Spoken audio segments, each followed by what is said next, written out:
হ্যাঁ এভরিওয়ান, তো কালকে রাতে মেথি আর রাইসটা আমি ভিজিয়ে রেখেছিলাম।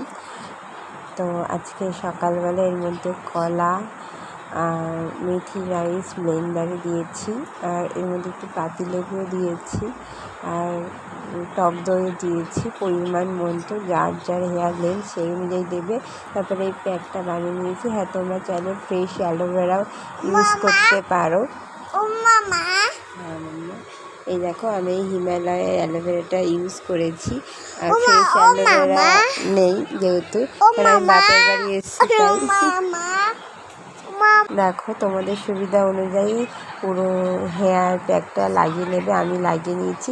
আর মেথি দানাটা চুলে লেগে থাকে। আর এখানে আমি ইন্দুলেখা শ্যাম্পুটা ইউজ করছি, কারণ আমার প্রচুর হেয়ার ফল হচ্ছে। আর তোমরা ভয় পাবে না, যখন লাগাবে তখন একটু হেয়ার ফল হাতে দেখতে পারবে, আর যখনও শ্যাম্পু করবে তখনও দেখতে পারবে।